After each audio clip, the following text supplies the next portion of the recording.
Hello guys, welcome to the next lecture of business economics. So, in our last lecture, we studied about the marginal utility curve, right? तो उस पे हमने पढ़ा था उसका एक इम्पॉर्टेंट पॉइंट ये था कि वहाँ पे क्या होता था कि वो ये बोलता था कि आप अपनी यूटिलिटी को न्यूमेरिकल टर्म्स में मेजर कर सकते हैं, राइट? जिसको कि हम कार्डिनल मेजरेबिलिटी भी बोलते थे, ओके। और उस पे फिर हमने एक और कॉन्सेप्ट पढ़ा था कंज्यूमर सरप्लस का, which was related to the marginal utility concept only. क्योंकि वो क्या बोलता है, कंज्यूमर सरप्लस का कॉन्सेप्ट क्या बोलता है कि हमारी यूटिलिटी क्या होती जाती है। मार्जिनल यूटिलिटी क्या बोलता है कि हमारा जो यूटिलिटी है वो धीरे धीरे क्या होती जाएगी, कम होती जाएगी, राइट। तो कंज्यूमर सरप्लस भी तो वहीं से निकल के आता था। कंज्यूमर सरप्लस में हमें क्या क्या चीज़ें चाहिए होती थी, दो चीज़ें, एक मार्जिनल यूटिलिटी और एक प्राइस, ठीक है। तो मार्जिनल यूटिलिटी धीरे धीरे डिक्रीज होती जा रही है, राइट। और प्राइस कितना पे कर रहे हैं हम, सारे यूनिट्स के लिए 20 पे कर रहे हैं, राइट। तो वहाँ से हमारा निकल के आ जाता था कंज्यूमर सरप्लस। तो आज हम करेंगे अपना नेक्स्ट इंडिफरेंस कर्व एनालिसिस,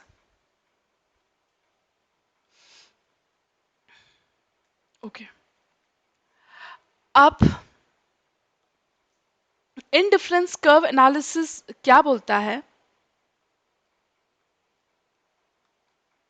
देखो। इंडिफरेंस कर्व एनालिसिस हमारा ये बोलता है कि कस्टमर क्या कर सकता है। जैसे सपोज करो कस्टमर के पास दो कमोडिटी हैं, एप्पल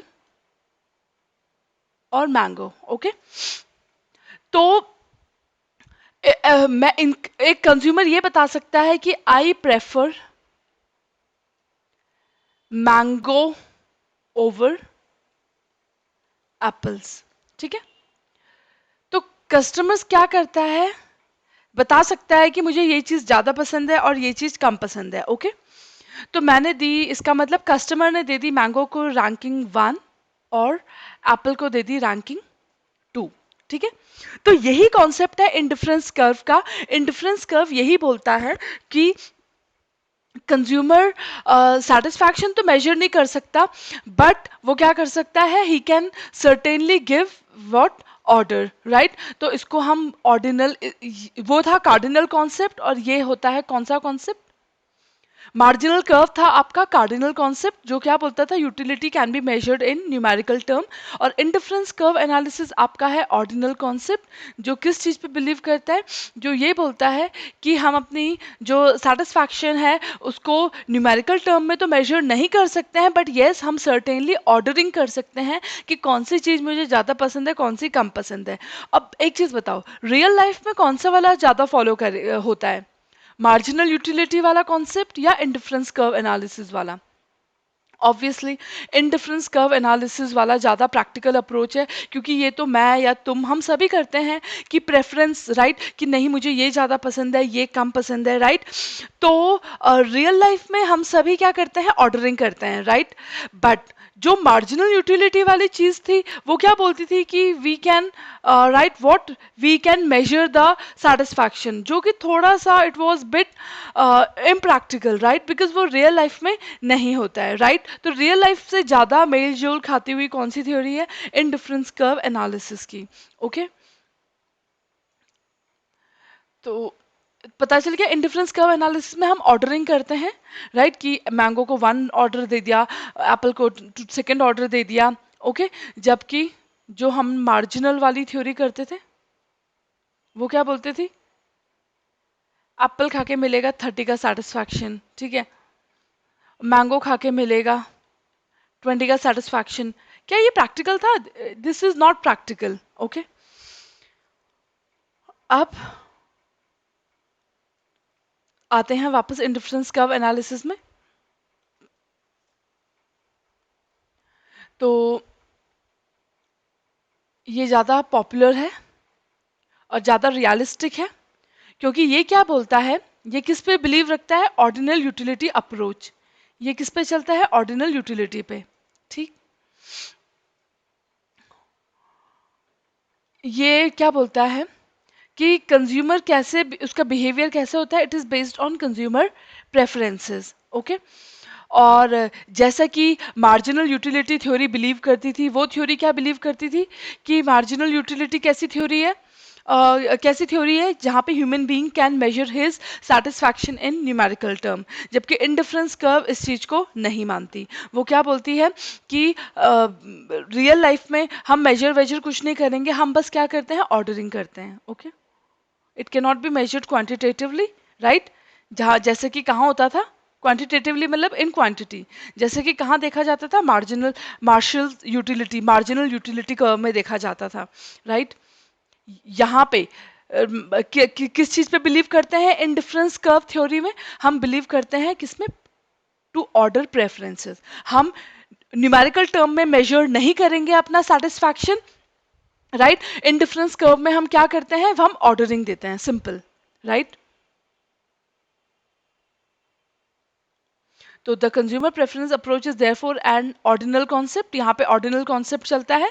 ऑर्डिनल मतलब ऑर्डरिंग करना, right, based on ordering of preferences compared with Marshall's approach of cardinality. Marshall approach क्या थी, वो क्या बोलती थी कि हम सेटिस्फैक्शन को क्या करेंगे, न्यूमेरिकल टर्म में मेजर करेंगे, राइट, विच इज इम्प्रैक्टिकल। जबकि ज्यादा प्रैक्टिकल कौन सी है, इंडिफरेंस कर्व एनालिसिस।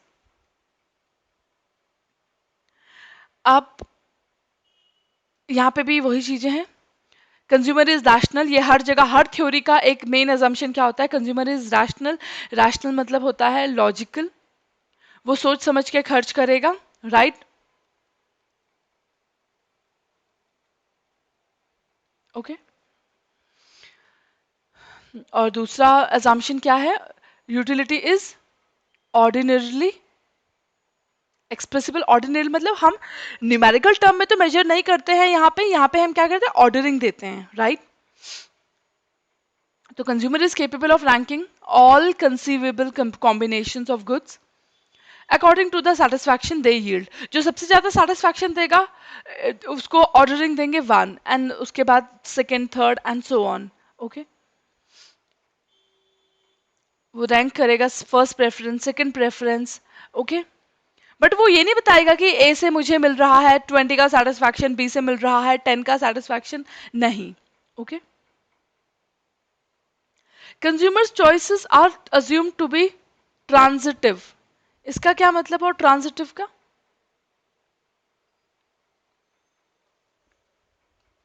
ट्रांजिटिव का मतलब ये होता है,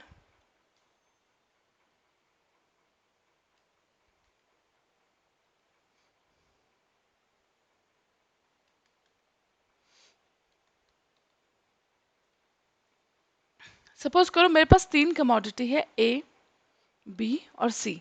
सबसे पहले मैंने ए और बी को कंपेयर किया, तो मैंने बोला आई प्रेफर ए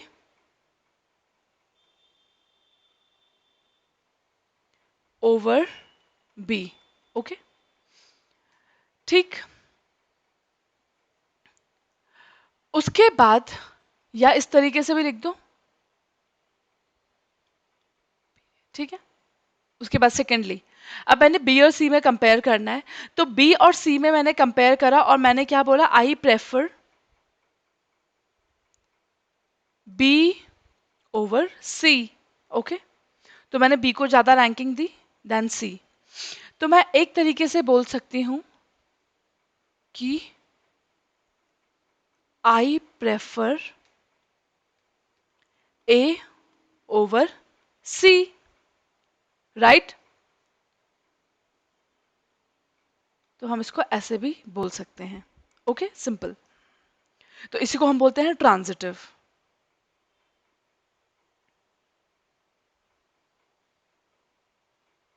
तो consumer choices are assume to be transitive, वही जो हमने पढ़ा। If you prefer combination A to B, अगर आपको ए ज्यादा पसंद आया है, बी के ऊपर आप ए को प्रायोरिटी दे रहे हो, और ठीक है, तो यहाँ पे आपने ए को प्रायोरिटी दी, और बी और सी में आपने किसको प्रायोरिटी दी, बी को। तो हम बोल सकते हैं कि आपने किसको प्रायोरिटी दी, ए को प्रायोरिटी दी over C. Okay. If combination A has more commodities than combination B, then A must be preferred to B. इसका क्या मतलब हुआ? तो देखिए, जैसे हमने लिखा, मैंने बताया ना, अगर कॉम्बिनेशन, हमने ये पढ़ा कि अगर combination A has more units than combination B, तो हम कौन सा वाला प्रेफर करेंगे? राइट, कॉम्बिनेशन A की जगह हम 1 रख लेते हैं। Combination 1 has more units than combination 2। तो देखते हैं कॉम्बिनेशन 1 और कॉम्बिनेशन 2। कॉम्बिनेशन 1 पे है मेरा, मैंने ले लिया है फूड और क्लोथ, फूड और क्लोथ। पहले कॉम्बिनेशन में फूड है 5 यूनिट्स, क्लोथ है 8 यूनिट्स। अगले कॉम्बिनेशन में फूड है मेरा 10 यूनिट्स और क्लोथ है मेरा 12 यूनिट्स। तो ऑब्वियसली जहां पे ज्यादा कमोडिटीज होंगी, ज्यादा यूनिट्स होंगी, तो कॉम्बिनेशन 2 में ज्यादा यूनिट्स है। देखो फूड भी ज्यादा है, 5 की जगह 10, और क्लोथ भी ज्यादा है, 8 की जगह 12। तो आई विल प्रेफर कॉम्बिनेशन 2। ठीक, तो अगर if A has more commodities than combination B, then A must be prefer to B. हमारे इस पे कौन सा वाला कॉम्बिनेशन हमने प्रेफर किया? Combination 2 over combination 1। ठीक है, तो इसीलिए then combination 2 must be prefer to combination 1। Okay, अब है इंडिफरेंस कर्व। तो देखिए,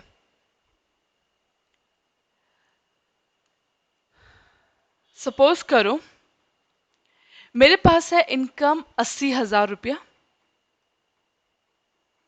जो कि मुझे खर्च करनी है राइट फूड और क्लोथ पे।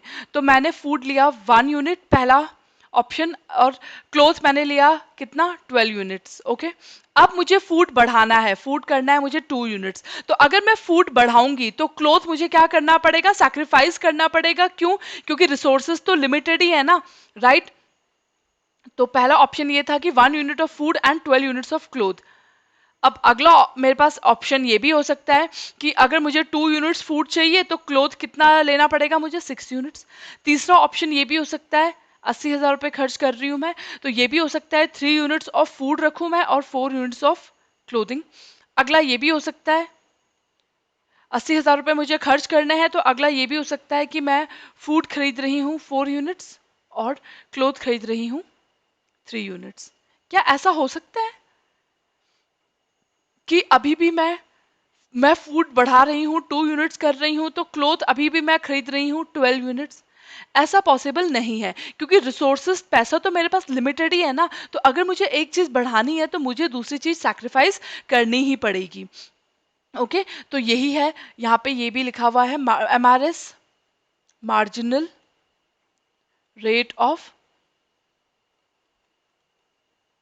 सब्सटीट्यूशन। राइट, एमआरएस होता है मार्जिनल रेट ऑफ सब्सटीट्यूशन, मतलब हमने कितना सैक्रिफाइस करा है। हमने क्या सैक्रिफाइस करा है? Cloth, right. तो जो चीज हमने सैक्रिफाइस करी है उससे हमारा क्या निकल आएगा? Marginal rate of substitution, right, या सैक्रिफाइस। तो देखो कितना सैक्रिफाइस करा है, पहले 12 से 6 तो 6 यूनिट्स, फिर 6 से 4 2 यूनिट, फिर 4 से 3 1 यूनिट। ठीक है, अब आप देखिए, देखें तो जो हमारा मार्जिनल रेट ऑफ सब्स्टिट्यूशन है, जो हमारा सैक्रिफाइस का रेट है, क्लोथ सैक्रिफाइस का रेट है, वो धीरे धीरे क्या होता गया? कम होता गया। एमआरएस क्या होता गया? Keeps decreasing. इसका मतलब क्या हुआ कि मैंने धीरे धीरे क्लोथ सैक्रिफाइस करना, पहले मैं ज्यादा क्लोथ सैक्रिफाइस कर रही थी, अब कम कर रही हूं। ऐसा क्यों? क्योंकि ऐसा इसीलिए कि जो मेरी इंटेंसिटी है ना ऑफ फूड, वो क्या हो चुकी है? डिक्रीज हो चुकी है। तो अब मुझे लग रहा है कि अगर मुझे 1 मोर यूनिट ऑफ फूड लेना है, दिस 3rd यूनिट, तो मुझे कितना क्लोथ सैक्रिफाइस करना चाहिए? ओनली 2 क्लोथ सैक्रिफाइस करना चाहिए। ठीक है। उसके बाद मुझे लगा कि यार चलो एक और रोटी खा लेते हैं, एक और फूड ले लेते हैं। तो मुझे लगा कि क्लोथ कितना सैक्रिफाइस करूं। तो अब मुझे उतनी भूख नहीं है, मुझे एक ही रोटी चाहिए। तो मैं अब कितना क्लोथ गिव अप करूंगी? मैं I will give up only 1 unit of cloth. तो मैंने देखा धीरे धीरे जो मेरी क्लोथ सैक्रिफाइस करने का जो रेट है वो क्या होता गया? कम। क्यों? क्योंकि अब मुझे फूड उतना ज्यादा नहीं चाहिए। हाँ, स्टार्टिंग में मुझे फूड ज्यादा चाहिए था, तो इसीलिए मैंने अपने पास जो कपड़ा था वो ज्यादा से ज्यादा सैक्रिफाइस किया था, क्योंकि मुझे फूड एट एनी कॉस्ट चाहिए ही चाहिए था। Right, but once when I have this, when I have sufficient food, तो फिर तब मेरे को ज्यादा क्लोथ सैक्रिफाइस करने की आवश्यकता नहीं पड़ेगी, क्योंकि अब मुझे ज्यादा फूड चाहिए भी नहीं है। राइट, तो इसीलिए मैं बोलूंगी 1 यूनिट और फूड की अगर अगर 2 यूनिट क्लोथ की लेना चाहते हैं तो एक और यूनिट फूड की दे दो। राइट, उससे ज्यादा क्लोथ में सैक्रिफाइस नहीं करूंगी। और वैसे भी अब एक और चीज देखो, क्या ऐसा हो सकता है कि क्लोथ को मैं सैक्रिफाइस करती रहूं और एक दिन क्लोथ मैं कितना खरीदूं? 0 यूनिट्स। फूड हो जाए मेरे पास 10 यूनिट्स और क्लोथ हो जाए 0 यूनिट्स। क्या ये पॉसिबल है? ऐसा नहीं है, बिकॉज मुझे दोनों ही चीजें चाहिए एक सर्टेन कॉम्बिनेशन में। भाई लाइफ में मुझे फूड भी चाहिए और साथ ही साथ पहनने के लिए कपड़ा भी चाहिए। ऐसा नहीं हो सकता कि मैं फूड 0 कर दूं और सारी की सारी फूड मैं 0 यूनिट कर दूं और सारे के सारा मैं क्या ले लूं? कपड़ा 15 यूनिट्स। ऐसा भी नहीं हो सकता, फूड के बिना मैं सर्वाइव ही नहीं कर पाऊंगी। और उसी तरीके से सिर्फ फूड ही फूड हो, कपड़ा ना हो तो भी फिर पॉसिबल नहीं है। राइट, इसीलिए मुझे दोनों चीजें ही एक सर्टेन कॉम्बिनेशन में चाहिए। राइट, दोनों ही चीजें मुझे एक मात्रा में चाहिए ही चाहिए, फूड भी और क्लोथ भी। अब देखो,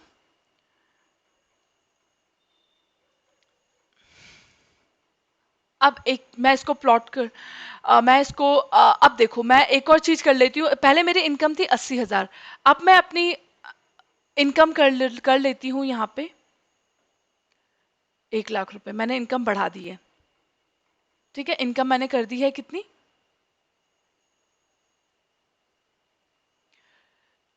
12,643।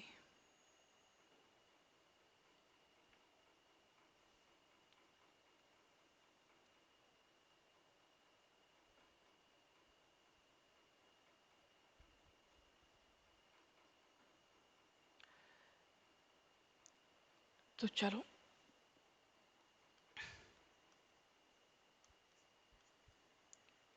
12,643, 1 2 3 4। ये आपका बुक वाला कॉम्बिनेशन दे रखा है, तो मैंने अज्यूम करके चली कि इनकम पहले मेरी कितनी थी? 80,000। ओके, नेक्स्ट, अब मेरी इनकम बढ़ गई है, 1 लाख हो गई है। तो अब देखो मैं कितना, अब सपोज करो मैं ले सकती हूँ 3 units of food and 15 units of cloth. अगर मुझे फूड बढ़ाना है 4 यूनिट, तो क्लोथ कितना होना हो जाएगा फिर? 13।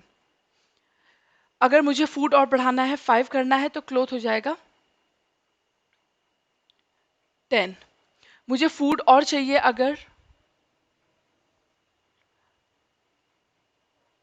ठीक है, 1 मिनट, ये आपके, it is up to you, आप कौन सा लेना चाहो। तो ये आपका हो गया 10। उसके बाद आप कर दो ये 8। उसके बाद कर दो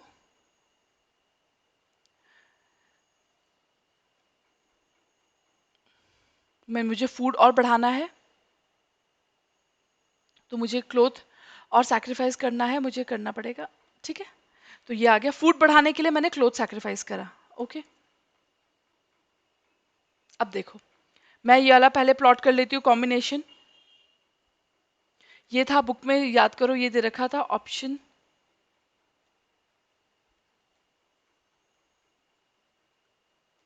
ठीक, देखो ना बुक में। तो पहला ऑप्शन क्या है? या तो 1 यूनिट ऑफ फूड हो, 12 यूनिट ऑफ क्लोथ हो, अगला ऑप्शन इस तरीके से भी खर्च कर सकती हूँ 80,000 रुपये, 2 units of food and 6 units of cloth. तीसरा ऑप्शन इस तरीके से भी 80,000 रुपीज स्पेंड किए जा सकते हैं, 3 units of food and 4 units of cloth. अगला option to spend 80,000 rupees, 4 units of food and 3 units of clothing. Okay, तो ये आपके थे, इसको मैंने दे दिया ऑप्शन ए, इसको कॉम्बिनेशन बी, इसको सी, इसको डी। ओके, अगर मैं कंज्यूमर से पूछूं कि कौन सा वाला ज्यादा बेटर है, तो कोई बेटर नहीं है, राइट। और सबके लिए he will be impartial, he will be indifferent, क्योंकि चाहे कॉम्बिनेशन ए हो या बी हो या सी हो या डी हो, सब जगह कितने रुपए खर्च हो रहे हैं? 80,000, 80,000, 80,000, 80,000। तो मैं ये नहीं बोल सकती कि डी वाला बेस्ट है या ए वाला बेस्ट है, नहीं, सब क्या है, बराबर है, क्योंकि सबके ऊपर कितना रुपया खर्च किया जा रहा है? 80,000। ओके, तो लेट मी प्लॉट दिस।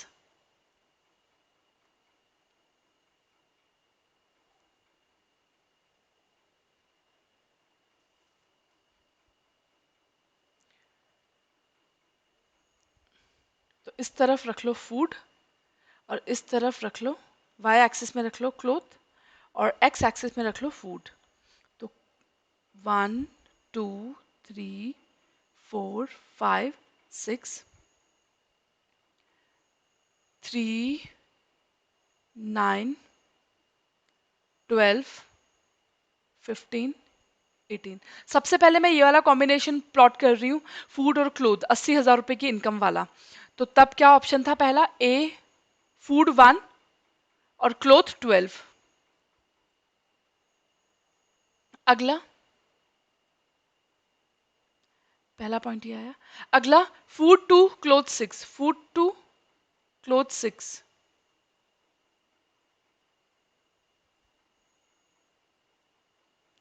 तो 6 समवेयर यहां पे बना लो। तीसरा, अगला कॉम्बिनेशन 3 फूड 4 क्लोथिंग।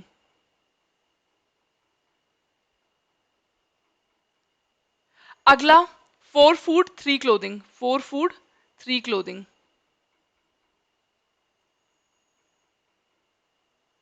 तो मैं इनको वो कर लेती हूँ प्लॉट। तो मेरे पास आ गया इंडिफरेंस कर्व 1। पहला इंडिफरेंस कर्व आ गया इन दोनों को प्लॉट करके।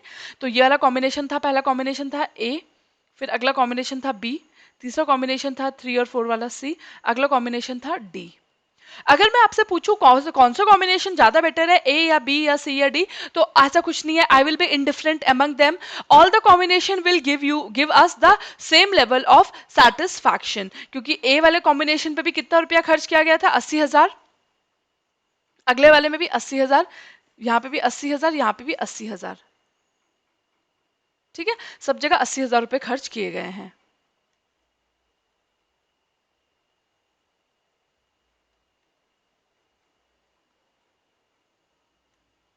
ठीक, अब इसको प्लॉट करो। जब मेरी इनकम बढ़ के 1 लाख हो गई है, तो 1 लाख, देखो ना, 1 लाख इनकम वाला है ये।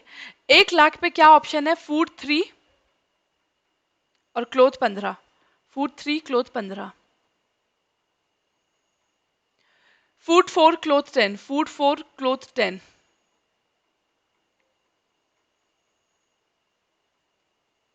Food 5 cloth 8, food 5 cloth 8। Food 6 cloth 7, food 6 cloth 7।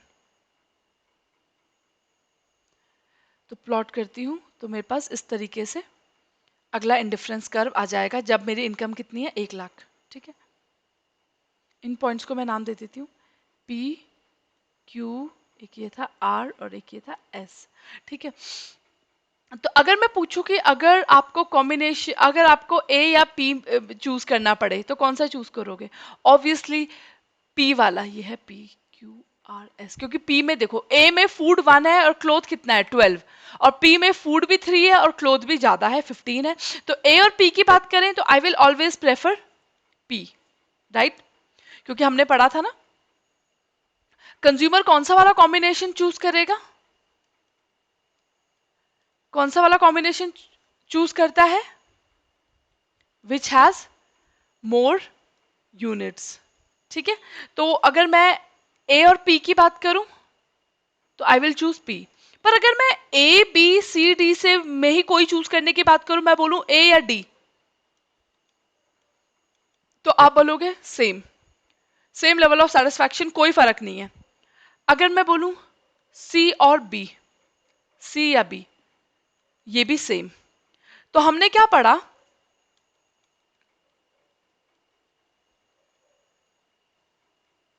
ये हमने कंक्लूजन पे अराइव किया है कि ऑल द पॉइंट्स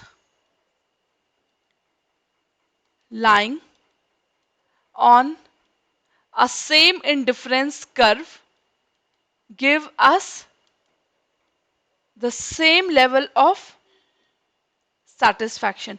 एक इंडिफरेंस कर्व की बात करूं तो कोई भी पॉइंट हो, ए बी सी डी, ये सब क्या है मेरे लिए सेम है, they will give me same level of satisfaction. ठीक है। पर अगर मैं आपसे क्वेश्चन पूछूं ए और पी, तो ऑब्वियसली पी, क्योंकि P is lying on a higher indifference curve. ठीक है।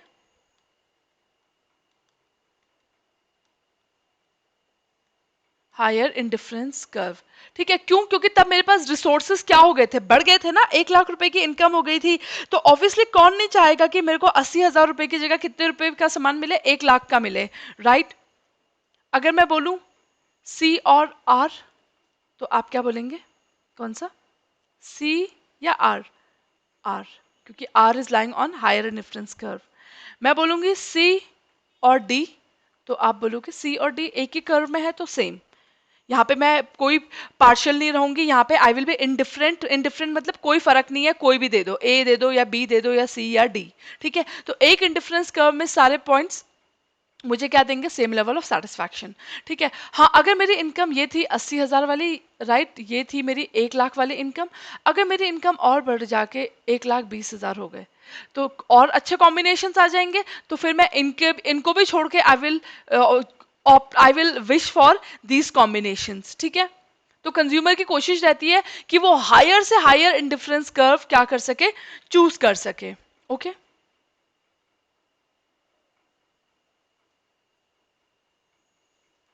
ठीक। तो देखो वही हमने यहाँ पे प्लॉट किया था और ये इंडिफरेंस कर्व निकल के आया हमारा। तो ये तो था एक इंडिफरेंस कर्व। अब जैसे मैंने याद करो, मैंने आपको दो अलग अलग कर्व प्लॉट कराए ना, ये देखो, एक ही उसमें मैंने दो प्लॉट कराए। तो एक होता है कर्व, और अगर एक उसमें मैंने कई सारे कर्व एक साथ ड्रॉ कर दिए हैं, तो ये सारे क्या मिलेंगे, क्या बन जाएंगे, मैप। इसको हम बोलेंगे इंडिफरेंस मैप, राइट। अगर एक ही इंडिफरेंस कर्व है तो उसको तो इंडिफरेंस कर्व बोलेंगे, राइट। बट अगर कई सारे इंडिफरेंस कर्व है तो उनको हम बोलेंगे इंडिफरेंस मैप। ओके। तो इंडिफरेंस मैप का मतलब क्या होता है, collection of many indifference curves. जैसे कि ये हो गया IC1, IC2, IC3, indifference curve 1, indifference curve 2, indifference curve 3। तो ये बहुत combination of many indifference curve है, तो इसको हम बोलेंगे इंडिफरेंस मैप। ओके।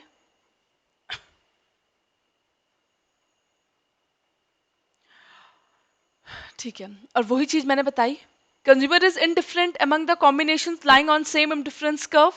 अगर मैं एक इंडिफरेंस कर्व के कॉम्बिनेशन की बात करूं, ए बी सी डी, तो मुझे कोई कोई फर्क नहीं है, चाहे ए दे दो या बी दे दो या सी दे दो या डी दे दो। ओके। बट अगर मैं एक और कर्व की बात करूं, ये था IC1, ये था IC2, IC2 के कॉम्बिनेशंस की बात कर रही हूं, PQRS, राइट।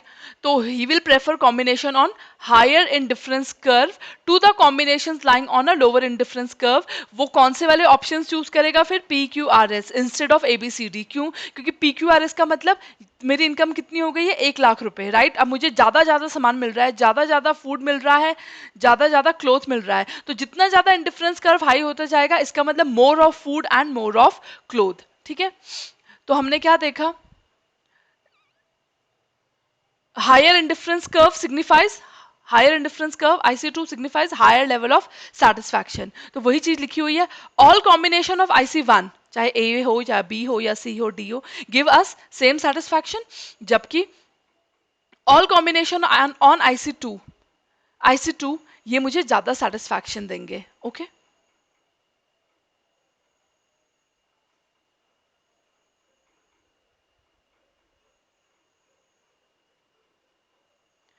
ठीक, तो यही दे रखा है, बहुत सारे इंडिफरेंस कर्व दे रखे हैं, इसको हम क्या बोलते हैं, इंडिफरेंस मैप। कंज्यूमर से पूछा जाएगा कौन सा वाला चाहेंगे, तो ऑब्वियसली वो तो IC3 चाहेगा, राइट, क्योंकि IC3 का मतलब more of both goods, goods X and goods Y।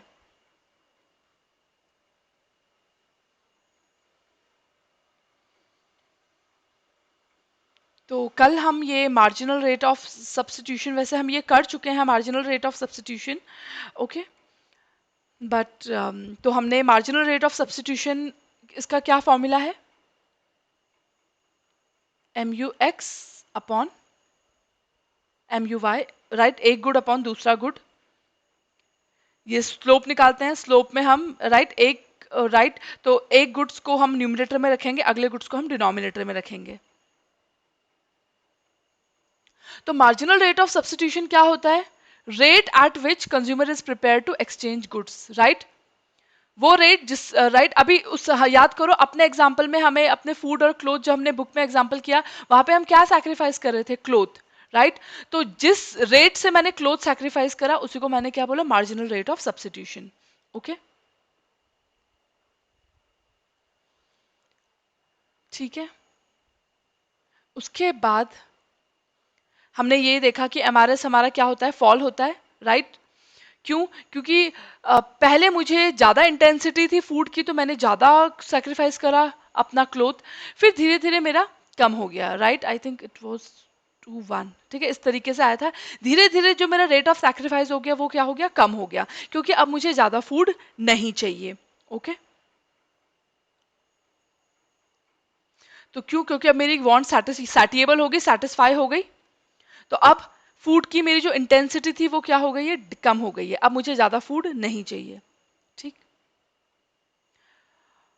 और इसमें एक और चीज लिखी है, MRS फॉल कर रहा है, most goods are imperfect substitutes of one another, MRS would remain constant if they could substitute one another perfectly, इसका क्या मतलब हुआ, क्या ऐसा हो सकता है कि MRS मेरा 111 निकले,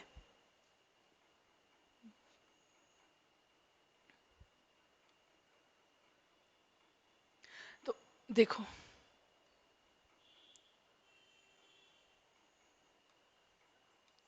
सपोज करो फूड है, क्लोथ है, राइट, 8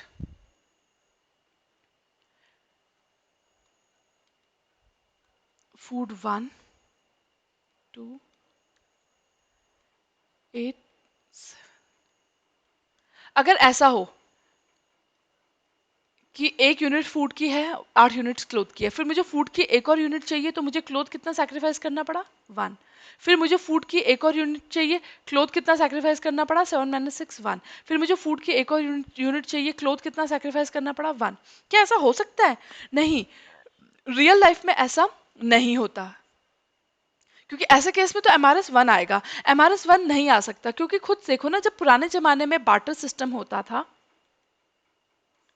मेरे पास है सपोज करो वीट, आपके पास है गोल्ड, हम दोनों को चीजें एक्सचेंज करनी है, मुझे गोल्ड चाहिए, राइट, और आपको वीट चाहिए, तो हम एक दूसरे से एक्सचेंज करेंगे, मुझे चाहिए 1 यूनिट ऑफ गोल्ड, तो मुझे क्या वीट भी 1 ही यूनिट सैक्रिफाइस करना पड़ेगा, नहीं ना, हो सकता है कि 1 ग्राम ऑफ गोल्ड के लिए, 1 ग्राम गोल्ड के लिए मुझे कितना वीट सैक्रिफाइस करना पड़े, 500 केजीज, राइट, तो दोनों गुड्स आपस में क्या है, ऐसा नहीं हो सकता कि 1 ग्राम ऑफ गोल्ड के लिए मुझे 1 केजी वीट सैक्रिफाइस करना पड़ रहा है, ऐसा नहीं होता है, क्योंकि दोनों चीजें एंटायरली डिफरेंट हैं, राइट, तो इसीलिए हमने देखा अगर मुझे 1 ग्राम ऑफ गोल्ड चाहिए तो कितना सैक्रिफाइस करना पड़ेगा, 500 केजी ऑफ व्हाट, वीट। उसी प्रकार से हमारे एग्जाम्पल में भी यही हुआ था कि अगर मुझे फूड ज्यादा बढ़ाना था तो मुझे क्लोथ कितना सैक्रिफाइस करना पड़ा, 6 यूनिट्स, ठीक है, ऐसा नहीं हो सकता कि एक फूड के लिए वही वाला कॉम्बिनेशन, ऐसा नहीं हो सकता कि एक फूड के लिए, एक एक्स्ट्रा यूनिट ऑफ फूड के लिए एक ही क्लोथ सैक्रिफाइस करना पड़े, ऐसा कभी भी नहीं हो सकता, राइट, वही बार्टर सिस्टम में, अगर आपके पास सोचो ना, अगर आपके मुझे एक मोबाइल फोन चाहिए, मेरे पास और आप ठीक है, आप सेलर हो, मोबाइल फोन बेचते हो, आप मोबाइल फोन बेच रहे हो, मैं आपको वीट दूंगी और आप उसके बदले मुझे मोबाइल फोन दोगे, तो एक मोबाइल फोन के बदले क्या एक ही केजी वीट सैक्रिफाइस होगा? नहीं ना। हो सकता है एक मोबाइल फोन के बदले मुझे तुम्हें देने पड़े कितना, 1000 केजी ऑफ वीट, राइट? तो दो गुड्स क्या होते हैं, इम्परफेक्ट सब्स्टिट्यूट होते हैं। तो ऐसा नहीं होता कि एक यूनिट इसकी लेंगे तो एक ही यूनिट दूसरी की सैक्रिफाइस होगी, नहीं। अगर एक यूनिट मोबाइल की ले रहे हैं तो कितना यूनिट ऑफ वीट सैक्रिफाइस होगा, 1000 केजी ऑफ वीट सैक्रिफाइस होगा, राइट? इसीलिए जो मार्जिनल रेट ऑफ सब्स्टिट्यूशन है ये आपका कभी भी 111 नहीं आएगा, ये 6 आ सकता है, 4 आ सकता है, 3 आ सकता है, और ये तो आपको पता ही है धीरे धीरे ये कम होता है। क्यों? क्योंकि जैसे जैसे मेरे पास फूड ज्यादा हो जाएगा, अब मेरे को क्लोथ सैक्रिफाइस करने की जरूरत नहीं है। तो आज का लेक्चर हम यहीं पे ही वाइंड अप करते हैं, राइट? कल हम प्रॉपर्टीज ऑफ इंडिफरेंस कर्व करेंगे। Thank you so much.